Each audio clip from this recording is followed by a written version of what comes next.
Welcome to the Mixed Race Belonging podcast, where we explore the intersection of mixed identity and belonging through the lens of somatics and personal and collective liberation to help you heal your belonging wounds and reconnect with your innate wholeness through relationships, new experiences, and activism. I'm your host, Raina LaGrand, an embodiment coach for mixed race people with a background as a trauma therapist, yoga teacher, and health educator. The tools and insights I share with you here are the approach that has not only helped me heal my belonging wound, but also helped me help my mixed race clients do the same.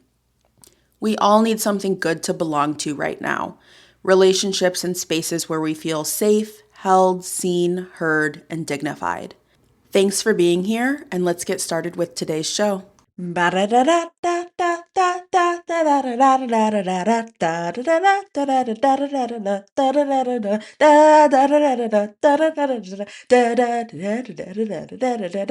I'll stop now.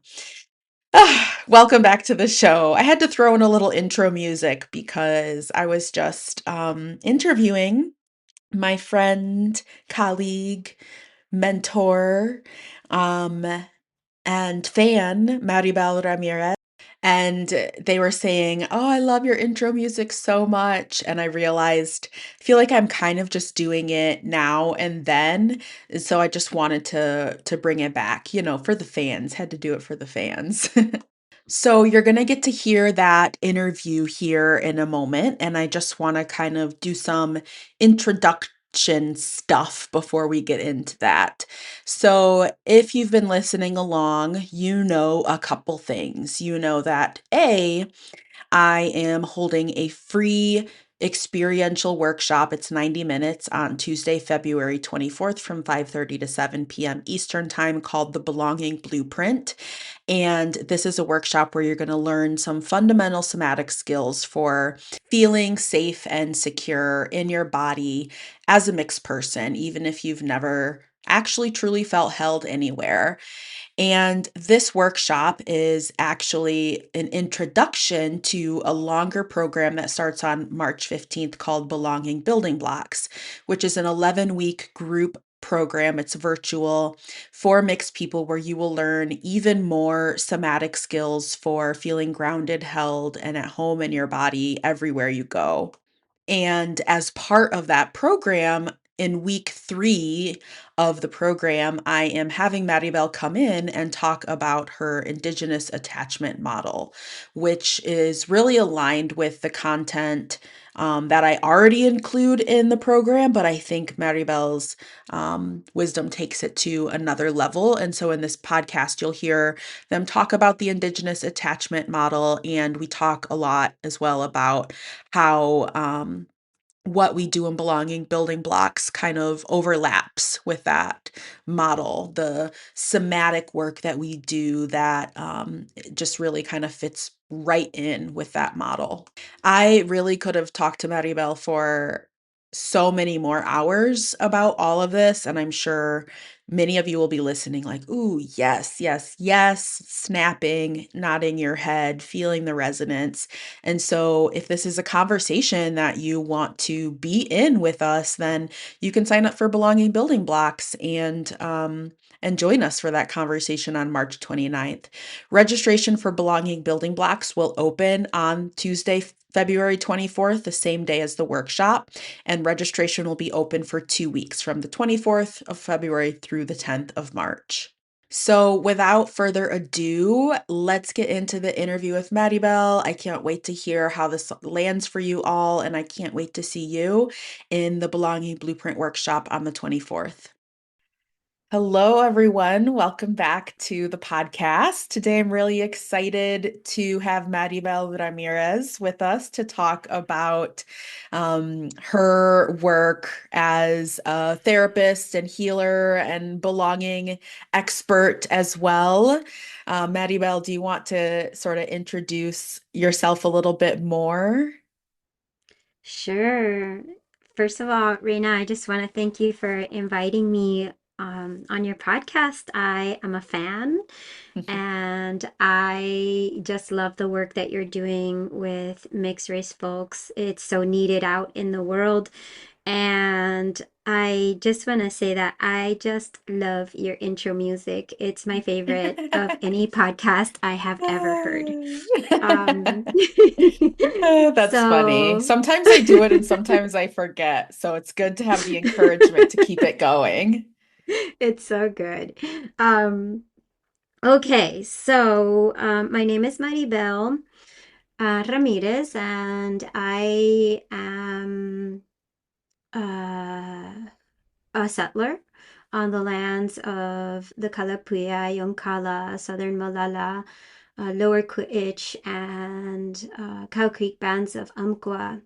And I live in a little town south of what is now Eugene, Oregon. And I'm a land tender, so I live on land. And part of the vision for living on land was to create healing sanctuary for marginalized peoples, BIPOC, PGM, and queer folks. And so we have an organization here called Liberation Pathways that I founded, and I'm supported in that vision by many amazing people and community. I am a therapist, and I'm also, before all that, I'm a partner and a family member of many chosen family, and just really grateful for the community that supports me. And I also consider myself a community healer. And by healing, I refer to the meaning of the word heal, which means to make whole. And I Mm, am in my own healing journey, my own journey of finding wholeness. And that journey has allowed me to be able to support others in theirs, as I'm sure you mm, can relate, Reina, as well. hmm So, yeah, um, I think that's what I got. mm. Yeah, Oh, that's also beautiful. Thank you so much for sharing that. I mean, I'm a big fan of yours too, and that's why I asked you to come and speak in Belonging Building Blocks, which I'm so excited about. And I'll just share for folks, Maddie Bell and I just met this last year. She runs her own belonging course for mixed folks.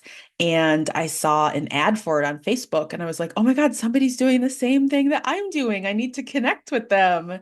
And there's just so much alignment and so much I feel like I just learn from you just by like witnessing the way that you show up as a healer and like the way that you hold space. So consider you consider me both a fan and like a mentee too of your work. Yeah. How thank did you, you come Reina. into this healing work? Ooh. Well, I came into healing work through my own healing process. Mhm. There's this idea that most healers come to their work through their own wounding. And when I started diving in to the root of my suffering, and I started getting some answers, the first path that I explored that really gave me some significant responses to the root of my anxiety and struggles, just emotional struggles and relationship struggles, was Buddhism, Tibetan Mm, Buddhism. And following that, I discovered the incredible power of healing through plant medicine work mm, with indigenous elder from an indigenous elder from Peru, and really dove into just really understanding the way that fragmentation and mhm, disconnection from a variety of sources leads to this existential suffering that human beings mhm, are experiencing. And so that mhm, is kind of like the short version of how I engaged in this process of mm. becoming um, a community healer. Mm-hmm. Mm-hmm. Hmm. Mm, mm. That's so cool. It's always so cool to hear people's stories of like how you came into this work. And when did it start to feel like, okay, now I want to offer something specifically for multiracial, multicultural identified folks? When did that happen for you, or how? Or was it always there? Yeah, yeah, that's a great question. So, I grew up straddling, like many mixed race folks, straddling different identities, and at the same time not feeling like I quite fit in anywhere. Um, so I am Afro-Chinese Cuban on my mother's side, and on my father's side, I am mestiza, right? So indigenous and Spanish. And I was born as a first generation child of immigrant parents. So there was that layer as well.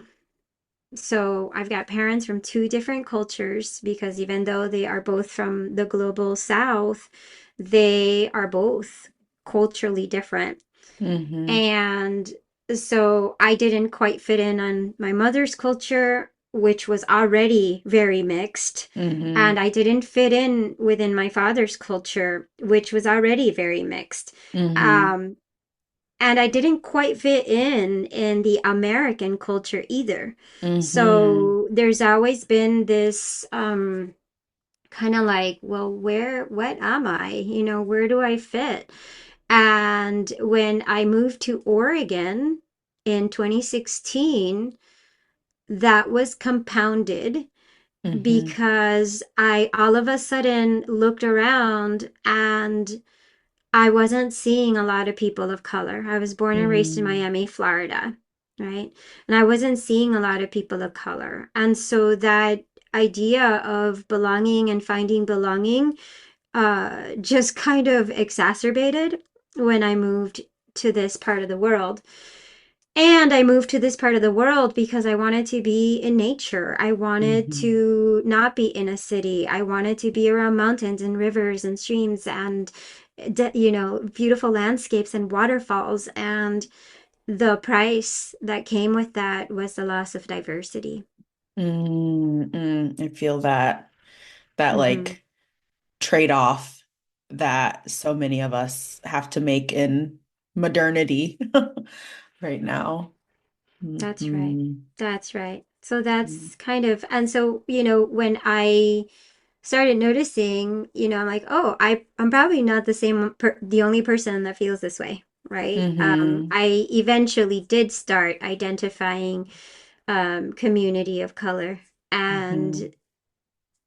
there weren't many of us, Hmm. but it started to become clear that I wasn't alone in that.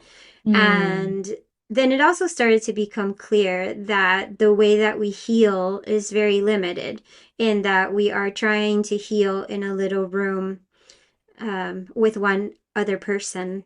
And there is merit to that because I've definitely done a lot of healing that work for myself and have supported people in their healing. But there is so much power in us coming together and healing Hmm. together. And it is also our ancestral lineage to heal in that way. And Yeah. so that was a big part of the motivator around creating the Mestiza course. And it was a Yeah. really sweet surprise to see how many other people are doing this mixed race work, such as you and Mixed Bloom Room on Hmm. Instagram. And it was just really beautiful to see that there's people that have been doing this work for a long time now and that it's out there. Hmm. It's so cool. When I first kind of got into this niche, yeah, I didn't realize how much was out there. And And that's what we hear. I think so many of the folks who come to us say, I've never seen anybody who does this work that you do. And I'm like, actually, there is a little group of us and it's growing. And it's like really like the coolest thing to feel like, yeah, my colleagues are like these other cool, like mixed folks doing like belonging work. And yeah, I think something I admire about your work and something that it sounds like you probably bring, you can maybe speak more to this from like your own upbringing is like, I think as someone who was, for me, as someone who was raised in the Midwest in a very black white binary, um, doing belonging work now and learning more about my ancestry as well, like has led me towards like rewilding and re-indigenizing. And I feel like you bring that so strongly in your work, like that connection to ancestry and lineage and land. Um, I don't know if there's more you want to say about that in particular, but yeah, one of the reasons I wanted you to speak in the course was um, because I saw that you were speaking about this indigenous attachment model, which felt so reflective of concepts I'd already started like compiling, but was so much more like explicitly stated and just really a cool thing that I think you offer in your work. Yeah, thank you, Rena. Thank you for witnessing that. And yeah, when we talk about decolonizing and we talk about liberation work, we also kind of have to reconcile with the way that colonization often sees our healing methodologies as woo-woo, Mm-hmm. right? Because there's this incredible separation between our minds and our soul and our Mm-hmm. spirit. And, you know, when we talk about decolonizing, we have to reconcile that we are a lot more than just our bodies and our nervous system and our emotions and and that all of it is interconnected, right? And so as I started engaging in trauma work and studying trauma in a deep way, I started to realize that, with the study of epigenetics and, all that our trauma in modernity, at least, as far as I can see, historically, starts when indigenous cultures in Europe were separated from indigeneity. Mm-hmm. And when they were separated from indigeneity, from ways of seeing the world as a living organism Mm-hmm. and seeing the cycles of nature and the celestial bodies and the earth cycles and the elemental forces as something that needs to be revered because it is imbued with consciousness and spirit, and that everything is alive and animist, right? Animated, right? When that rupture happened with the rise of the Roman Empire, trauma as we know it began. Mm-hmm. And indigenous peoples in Europe were completely disconnected. Well, not completely, there's still indigenous cultures in Europe, but mostly disconnected. And then they endured incredible trauma. I mean, I'm talking about public torture and witch hunts and the inquisitions, and it's real. And then they came and they did that in the so-called new worlds that they so-called discovered, and here we are now, right? Mm-hmm. And we are still seeing the effects of that. Mhm. Mhm. Mhm. disconnection. And so the indigenous attachment model looks at attachment from a larger perspective and looks at those ruptures that occurred in our lineages at some point or another, for some of us fairly recent, and for others many thousands of years ago. But Mhm. still, that trauma, we can see it today, Mhm. in the rise of white nationalism and white supremacy. Not the rise, because it's always been there, but this idea of people who have so much attachment wounding that they have an insatiable void inside of themselves, an insatiable wound that needs more and more and more and more.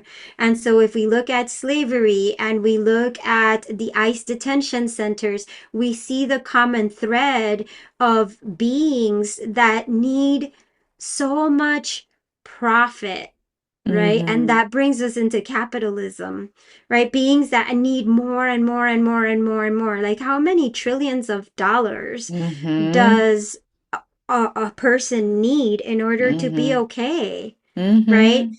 Mhm. And the way that they go about it is by blowing their trauma through the bodies of people of color, Mhm. Black, Indigenous, and people of color. And I'm using the language of Resma Menachem from his book, My Grandmother's Hands. He talks Mhm. about blowing their trauma through the bodies of Mhm.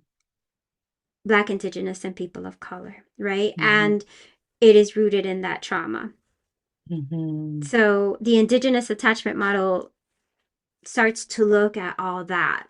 Mhm. Mhm.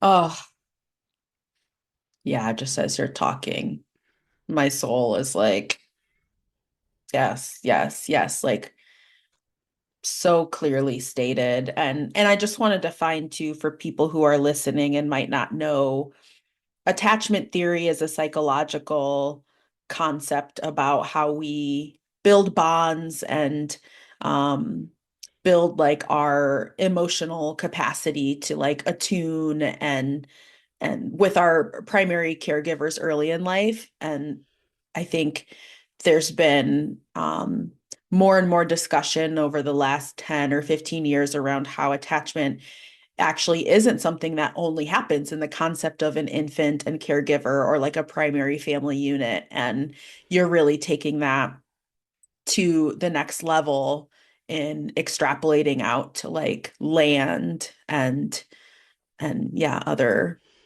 things. Yeah, the more than Yeah. human The world. more than human world. Yeah. So we're Yeah. looking at if attachment, I mean, and attachment theory is brilliant. I Mm-hmm. believe that attachment theory is real. I can Mm-hmm. see attachment ruptures with my family of origin Mm-hmm. and my primary caregivers as the root, Mm-hmm. definitely a huge component of my wounding. But what made it so that my primary caregiver wasn't resourced enough to provide Mm-hmm. the attunement I needed? Well, there was disconnection from family, there was Mm-hmm. disconnection from village, there was disconnection from natural world, there was disconnection from the ancestors, there was disconnection from spirit, right? This greater spirit, not the spirit that, not the God that punishes and the God Mm-hmm. that judges, and all of those things, but Mm-hmm. really that sense of really being held was missing. And so how can we expect primary caregivers to be perfectly attuned to a growing life, a child, when Mm-hmm. they themselves are not held by much? Mm-hmm. Mm-hmm. It's really almost impossible to do that, which is why I believe that most people in this culture do not have secure attachment Mm-hmm. because of this phenomenon of us being disconnected from village and tribe and all the things that I named, right? Yeah. Yeah, 100%. Yeah.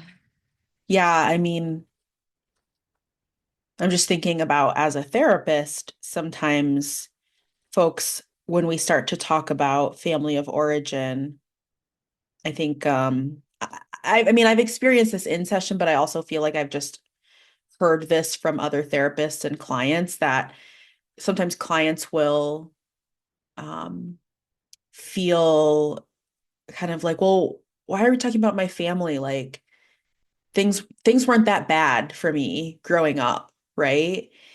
And I think that can be true. And I think that also speaks to the limitation of like the psychotherapy room in really grappling with that everything we're dealing with, our so-called mental health, our relational challenges, like those are all couched within the greater like social and political dynamics that we live in. And so sometimes talking about family is the doorway, but it's not the full picture because as you're saying, right, like parents' ability to care and attune is shaped by all these other factors that might have nothing to do actually with how good of a parent they are. They can be the best parent and be strapped for cash or living in a war zone or, you know, yeah, all these other things. So, Exactly.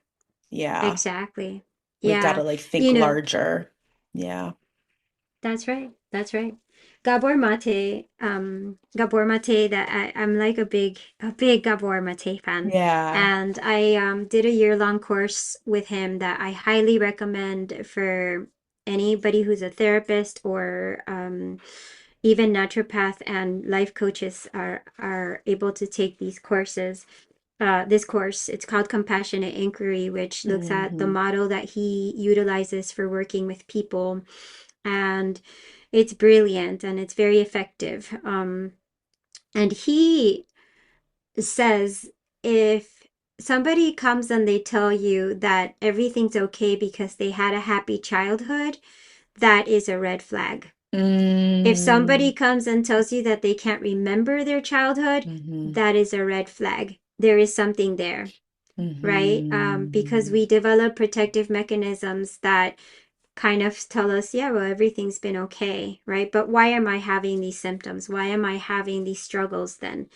And from his perspective, everything is rooted in trauma and attachment Hmm. trauma. And like you said, a parent could be an amazing parent, right? But even one moment when that parent was not available, when that parent was distracted, Hmm. or that parent was had a short fuse because of their stresses, because being human is hard, um, and that parent says or does the wrong thing to a child, and it somehow gets embedded as what we call small t trauma, Hmm. right?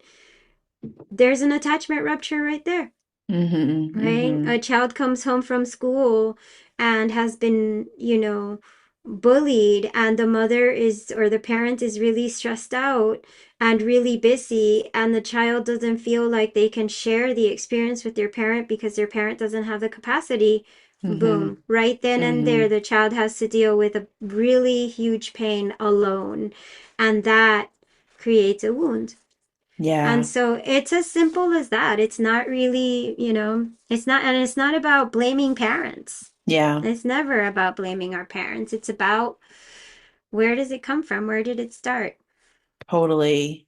Hmm. I think something I've noticed in my mixed race clients is there are a lot of those missed moments of attunement around the multiracial experience, you know?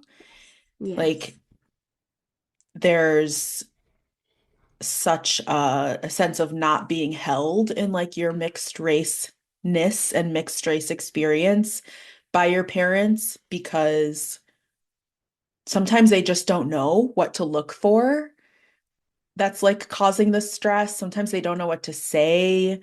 Sometimes they have their own, you know, history that's sort of like clouding their ability to like attune and hold that space. Um, which is what I just find so powerful about now as adults being able to connect as multiracial people and like have folks who are curious about your experience and get it and can mirror it, reflect it back to you. Yeah. So beautiful, so powerful.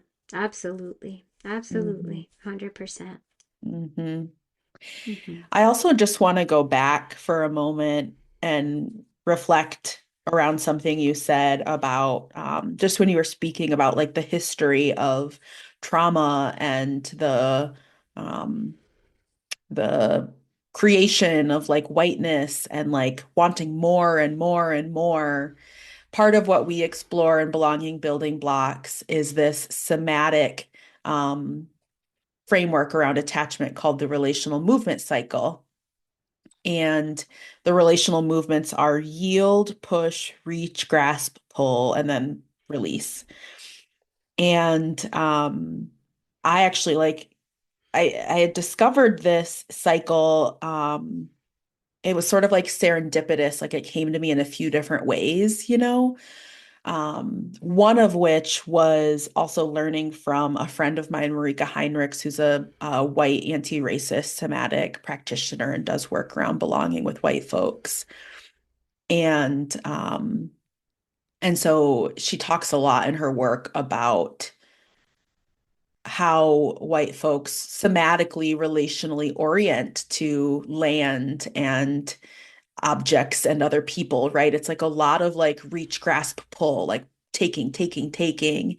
And so, yeah, a lot of what we do in the course is actually to get curious about these movements, these movement patterns in us. Like, are we trapped in patterns of acting out or acting in or power over or power under or taking or constantly like starving ourselves of like the things we need, whether that's money or socks or connection. Um, and so, yeah, I'm really excited to have a conversation with the participants when we're all together. Um, that kind of like overlaps the somatic attachment theory and like the indigenous attachment model. Oh, I love that so much. Um, Hmm. I love that so much. I so enjoyed when you presented on the relational model when you were a guest in the Mystic course, and I Hmm. know that our participants really, really benefited, and I did really benefited from learning that perspective. And I really do think that there's an incredible overlap that we could dive in and explore Yeah. together. And that's really exciting. I hadn't Yeah. considered it, but it's very exciting. Yeah. Hmm. Yeah, I Hmm. think a lot of that, a lot of that, even, that graspy energy has a lot to do with, that it's what I refer to as the attachment void. And Hmm. I'm not sure if I heard the attachment void from someone or not, but that's what I call it, the attachment void, which is this emptiness that we feel Hmm. when we have attachment ruptures that we haven't dealt with. And also the fact that, the break from indigeneity, like Robin Wallkimer states in Hmm. her amazing book, Braiding Sweetgrass, is Dr. Robin Wallkimer, is the fact that when we break from indigeneity, we objectify the world. Mm. So so we see the natural world as an object, something that is a resource that we take. So we dig and we pull gold and we pull oil and we fell trees and we decimate forests, and we don't do it in a conscious way. We do it in an exploitative, graspy way because we objectify. Yeah, Mhm. 100%. And my friend Marika would say, we're grasping in part because we don't feel the support underneath us. Like we're reaching for something Mm. because there's nothing Ugh. underneath us. And another Ugh. teacher of mine also describes it as like somatically feeling like you're falling into a void Mm. versus like feeling like there's a nest underneath you. And I think, yeah, having these conversations where like recontextualizing what I call the belonging wound, the mixed belonging wound, and like creating that nest Mm. together. So beautiful. Absolutely. Yeah. Absolutely. I love that. That's so powerful. Yeah. I have a couple more questions for you before we wrap up. I think one thing is, I think reconnecting to indigeneity and land can feel complicated for mixed folks. Like there's this sense of, am I entitled to this? You know? I Mhm. wonder what is your like words of wisdom around that? Oh, that's been such a journey for me. I can Mm-hmm. definitely relate to not feeling worthy of my own indigeneity or not feeling like I could claim my own indigeneity. And if I look at my lineage, I've got indigeneity all around, including in my European lineage, which Mm-hmm. is not the majority of what I am. But um, so the way that I see this is it's really important to distinguish a remembrance of our indigeneity, a reclamation of our indigeneity versus appropriation, Mm-hmm. right? And so when we have indigenous cultures that still retain their identity as part of a specific group, indigenous cultural group, we have to be really careful around the ways that we gravitate toward those practices Mm-hmm. because yes, our indigenous spirit is calling for it, and we cannot perpetuate colonization and we cannot perpetuate theft, Mm-hmm. right? Um, However, we all have indigeneity in our genes, right? And indigeneity just means belonging to place. Mm-hmm. Belonging to place. We have this idea that the place belongs to us, Mm-hmm. right? And the place doesn't belong to us. We Mm-hmm. belong to the place. So now I am here on this land and I belong to this land. Mm-hmm. The land doesn't belong to me because it's just really vast. How can I Mm-hmm. own, how could this little human own this forest, right? And so finding our indigeneity is about understanding that we belong to larger Mm-hmm. systems, right? And that's all it is, right? And so when we can look at belonging in that way, that we belong to larger systems, Mm-hmm. then we reclaim our indigeneity. And that has Mm-hmm. been a journey for me, right? Mm-hmm. And then the other part of that journey is going straight to getting it straight from the horse's mouth, right? Like just going straight to the indigenous elders that are sharing their wisdom and are sharing their knowledge and are kind of adopting me because I'm an orphan and Mm-hmm. adapting me into their worldviews and cosmologies. Right, so one of my abuelos is Don Carlos Jesus Castillejos, who's a Mayan Toltec elder and also a trained psychologist. And he has adopted us. We could call him abuelo, right? We could call Mm-hmm. him grandfather, even though I am not Mayan or Mm-hmm. Toltec, right? But here he is sharing his wisdom, and he's very clear about his boundaries around what we claim as our own, right? So, Mm-hmm. for example, he teaches us how to work with cacao Mm-hmm. as a sacred medicine. And he's very clear, don't call it cacao ceremony. Do not call it cacao ceremony because you do not hold that lineage. You do not hold that ceremony. What do we call it, abuelo? Cacao communion. Call it a communion. You're communing with the plant, right? And so he's Mm-hmm. very clear around these things, and that's the kind of path that we need to walk as we start remembering our place in indigeneity and understanding that we're doing this within the complexity of,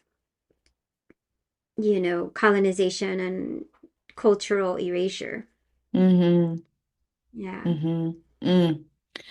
Oh, there's so much more. I could just keep going. I feel like what you just said makes me think of like the longing for like eldership so many of us have that I don't even think some people know that's what they're longing for, Yes. but that Yes. that we all long for and need Mm-hmm. so much. But thank you for sharing that. My last question for you is, what does belonging mean to you? Or why is Yeah. it important? I Yeah. feel like you've spoken to it a bit, but just to kind of. Yeah. I have, right? So I what belonging means to me, it means just claiming my inheritance Mm, as a human in a very, very vast web of existence, right? And so when we look at that vast web of existence and we look at it through the lens of indigenous attachment, belonging means belonging to family, whether chosen or blood. Belonging means belonging to a community, village, a tribe in a sense. Um, and belonging means belonging to this great earth, to this natural world that holds me. Belonging means belonging to my ancestors and mhm, belonging to my descendants, right? mhm, Because when we look at ancestral practice, we are not looking at the past only, we're also looking into the future. So I belong to that web of ancestors and descendants, belonging to this great mystery, whatever the consciousness word for God or divinity that we have, belonging to that permeates all of life, right? And that makes everything animate and that makes everything and everyone actually, right? So mhm, that's what belonging means to me. mm, Yeah. mm. Thank you so much, Maribel. Mm. You're so welcome Oh, and thank you for the invitation. yes, I can't wait to have you in the program. And so if you're listening to this and you're like, I want more, then you should definitely sign up for Belonging Building Blocks and join us. Maddie Bell is coming, I think, the third session. And then also sign up for the Mistiz class that you hold as well. Do you Hmm. know when the next time is that you're going to be running So it? the next class that's starting is the Sacred Connection course, in which we Hmm. dive into all of these, vast topics, and that's a longer course. And then Hmm. the Mestiza course, I usually run it in the fall. Okay. So sometime around the end of October, and I don't have exact dates for it yet, but people can go to the website and join the wait list Hmm. or sign an interest form. And that way, Hmm. when it launches, they'll be on the list of people who will get an invitation. Lovely, lovely. Yeah. And I hope for many more conversations just between you and I and on the podcast and everything. Thank you so much.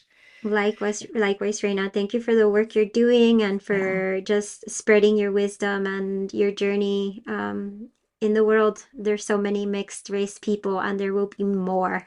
Oh yeah. We're coming. Yeah, We're coming for you. that's right. All right. Thank you. Thank you. Wasn't that such a nourishing conversation? Like, oh, could just go on and on and on. And we can if you join us in Belonging Building Blocks, um, which starts on March 15th. But before you do, if you want to kind of soak up a little bit more information, get a little bit more of a taste for what the program will be like, get a little bit more of a taste of what I'm like as a facilitator and space holder, join us for the free 90-minute experiential workshop on Tuesday, February 24th, The Belonging Blueprint. We will meet live from 5:30 to 7 p.m. Eastern Time. And if you can't make it live, still sign up. I'll send out the replay later in the evening. Please feel free to reach out to me in the DMs, on email, wherever, and let me know how all of this is landing for you. Would really love to be in conversation with you about this and can't wait to see you at the Belonging Blueprint on February 24th.